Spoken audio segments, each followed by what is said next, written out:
ఈరోజు toxic fans గురించి, వాళ్ళు చేసే ఫ్యాన్ వార్స్ గురించి మాట్లాడుకుందాం. కొంతమంది చిల్లర ఫ్యాన్స్ ఉంటారు, అర్థం పర్థం లేకుండా హీరోల కోసం గొడవ పడతారు, తిట్టుకుంటారు, కొట్టుకుంటారు, కెరీర్నే స్పాయిల్ చేసుకుంటారు. ఇంట్లో వాళ్ళనే సీరియస్గా తీసుకోరు, కానీ వాళ్ళ హీరోని ఎవడన్నా ఏమైనా అంటే వీళ్ళ పిలకలు టచ్ అయిపోతాయి.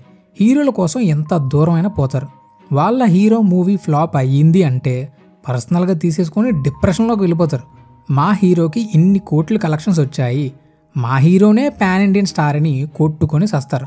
ఒక హీరో ట్రైలర్ రిలీజ్ అవుతే కింద కమెంట్ సెక్షన్లో ఇంకో హీరో ఫ్యాన్స్ ఎందుకురా అసెంబుల్ అవుతారు, నెగిటివిటీ స్ప్రెడ్ చేయడానికి ఒక బ్యాచ్ దిగుతారు. అన్నీ బేకార్ ముచ్చట్లే. ఇలాంటి వాళ్ళ గురించి ఈవేళ మాట్లాడుకుందాం. కొన్ని ఎగ్జాంపుల్స్ ఉన్నాయి. నాకు తెలిసిన 2 జూనియర్స్ ఉన్నారు. ఒకడు పవన్ కళ్యాణ్ ఫ్యాను, ఇంకొకడు అల్లు అర్జున్ ఫ్యాను. ఇద్దరు బెస్ట్ ఫ్రెండ్సే. కానీ మొన్న ఆంధ్రాలో జరిగిన ఎలక్షన్స్ నుండి ఇద్దరు చీటికి మాటికి గొడవ పడతనే ఉన్నారు.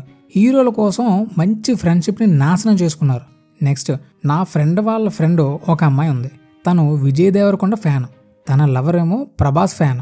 కానీ కల్కి మూవీ చూసిన తర్వాత వీడు విజయ్ దేవరకొండని ఏదో అన్నాడు, ఇంకంతే. వాళ్ళ రిలేషన్షిప్లో అప్పటి నుండి గొడవలు. నా ఫ్రెండ్ ఒకడు అల్లు అర్జున్ని అరెస్ట్ చేసినప్పుడు దోల తీరిందని స్టోరీ పెట్టాడు. ఇంకో అమ్మాయి ఏమో బాయ్కాట్ పుష్ప అని ఇన్స్టాగ్రామ్లో అరుస్తుంది. వీళ్ళని ఆ హీరో అంటే ఎందుకంత కోపం అని అడిగితే పిల్ల పిత్రే రీజన్స్ చెప్తారు. చాలా ఇమ్మెచ్యూర్గా మాట్లాడతారు. ఇలాంటి రెడ్ ఫ్లవర్స్నే టాక్సిక్ ఫ్యాన్స్ అంటాం. ఈ ఫ్యాన్ వార్స్ ఎప్పటి నుండో నడుస్తున్నాయి. ఒకప్పుడు థియేటర్ ముందు కొట్టుకునే వాళ్ళు ఇప్పుడు సోషల్ మీడియాలో కొట్టుకుంటున్నారు. అప్పట్లో ఫేస్బుక్ వచ్చిన కొత్తలో అనుకుంటా ఫ్యాన్ పేజెస్ తెగ ఉండేవి. పవన్ కళ్యాణ్ ఫ్యాన్స్, మహేష్ బాబు ఫ్యాన్స్ తెగ పిచ్చెక్కిపోయేవాళ్ళు. మావాడి ఇండస్ట్రీలో నంబర్ 1, మావాడి నంబర్ 1 అని ఫొటోస్ మార్ఫింగ్ చేసి పోస్టులు పెట్టి అసభ్యంగా కమెంట్లో తిట్టుకుంటూ ఉండేవాళ్ళు భయ్యా. అప్పుడు నేను చూసి షాక్ అయిపోయా. ఓడి అమ్మ, ఈ ఫ్యాన్స్ ఏంటి మరి ఇంత పిచ్చి పకోడిగాళ్ళు ఉన్నారంటారా బాబు అని అనుకున్నా. తరువాత ఒకప్పుడు Chiranjeevi fans and Pawan Kalyan fans trolls చేసుకునేవాళ్ళు. ఒరే, సొంత అన్నదమ్ములను కూడా చూడకుండా, మ్యాటర్ ఏటో తెలుసుకోకుండా గాసిప్స్ని నమ్మి తిట్టుకోవడం ఏంట్రా. Next, Balayya fans versus junior NTR fans అని, mega fans versus Allu Arjun fans అని ఒకరినొకరు టార్గెట్ చేసుకొని బూతులు తిట్టుకుంటూ సునకానందం పొందుతున్నారు. అరే, వేరే ఇండస్ట్రీ హీరోస్తో కంపేర్ చేసి పోటీ పడుతున్నాం అంటే ఆ ఎంటర్టైన్మెంట్ చూడడానికి బాగానే ఉంటుంది. కానీ మన తెలుగు ఫిలిం ఇండస్ట్రీలోనే యూనిటీ లేకపోతే ఎలారా?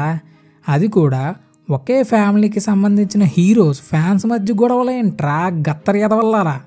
ఈ బొక్కలో బిగ్ బాస్ కంటెస్టెంట్లకు కూడా ఫ్యాన్స్ అంట. హోస్ట్ చేసిన నాని అని నాగార్జున మీద తెగ ట్రోల్స్. త్రిబులర్ మూవీ నాకైతే నచ్చింది, కానీ సోషల్ మీడియాలో junior NTR fans, Ram Charan fans మధ్య వారు. ఇలాంటి వాళ్ళ వల్లే రాజమౌళి లాంటి డైరెక్టర్స్ దగ్గర స్టోరీ ఉన్న మల్టీ స్టారర్స్ తీయడానికి భయపడుతున్నారు. ఈ మధ్య కాలంలో అల్లు అర్జున్ మీద విపరీతమైన నెగిటివిటీ ట్రోలింగ్ నడుస్తుంది. చాలా టూ మచ్ అనిపిస్తుంది. ఆయన నవ్వుని పాపం ఎన్ని విధాలుగా ట్రోల్ చేశారా. ఒక పక్క ప్రభాస్ ఫేస్ పాడైపోయిందని ట్రోల్ చేస్తున్నారు, రామ్ చరణ్ ఫేస్లో యాక్టింగ్ కనబడట్లేదని ట్రోల్ చేస్తున్నారు, సొంతంగా పైకి ఎదగడానికి ట్రై చేస్తున్న కిరణ్ అబ్బవరాన్ని ట్రోల్ చేస్తున్నారు, విజయ్ దేవరకొండ మీద ఆ యాటిట్యూడ్ చూసి విపరీతంగా నెగిటివిటీ స్ప్రెడ్ చేస్తున్నారు. అదేటో నాకు అర్థం కాలేదు. ఎన్టీఆర్ని అప్పుడెప్పుడో వచ్చిన రాఖీ మూవీలో ఫోటోని పట్టుకొని బాడీ షేమింగ్ చేస్తారేంటి? అరే, పని పాఠాలు లేని పోరంబోక్ ఎదవల్లారా. నోటికి అన్నం తింటున్నారా, దొడ్డుకు తింటున్నారా? ఇప్పుడు హీరోలు అంటే అభిమానం ఉండొచ్చు, కానీ పిచ్చ ఉండకూడదు. నీకేదైనా కష్టం ఉంటే మీ హీరోలు వచ్చి కాపాడరు. ఫ్రెండ్స్ ఆర్ ఫ్యామిలీ మెంబర్స్ మాత్రమే నీ పక్కన ఉంటారు. రియాలిటీలోకి రెండురా బెవర్స్ ఎదవల్లారా.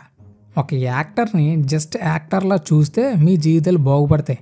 హీరోలని ట్రోల్ చేస్తే ఏదో సాధించాం అనుకుంటున్నారేమో. వాళ్ళ వెంట్రుకు కూడా పీకలేరు. వాళ్ళ ఫ్యామిలీస్ చివరికి బాగానే ఉంటాయి. వాళ్ళ కోసం ఫ్యాన్ వార్స్ చేసి మీరే ఎంజీ అయిపోతారు. ఇలాంటి మంచి మాటలు ఎన్ని చెప్పినా వీళ్ళు బుర్రకెక్కో. బేసికల్లీ ఫ్యాన్ వార్స్ చేసేవాళ్ళు మెంటల్ ఎదవలు. వాళ్ళతో ఆర్గ్యుమెంట్ పెట్టుకోకూడదు. పొరపాటున వాళ్ళతో పెట్టుకుంటే మనల్ని కూడా రెడ్ ఫ్లవర్ చేసేస్తారు. ఎవరు ఎంత చెప్పినా మారరు. వీరి లైఫ్లో కోడితే నరాలు చిట్లు పోయే అంత పెద్ద ప్రాబ్లం వచ్చి నెత్తి మీద పడితే అప్పుడు వీళ్ళ కళ్ళు తెరుచుకుంటాయి. అప్పటి వరకు వీళ్ళ జీవితాలు మారవు. మీలో మీరు కొట్టుకొని సావండి, మాకు ఎంటర్టైన్మెంట్ ఇవ్వండి. ఈ ఎపిసోడ్ చూసిన తర్వాత కొంతమందికి కోపం వచ్చి ఉంటుంది. ఏరా, కోపం వస్తుందా? అయితే ఇప్పటి వరకు చెప్పింది నీ గురించేరా బేవకూఫ్.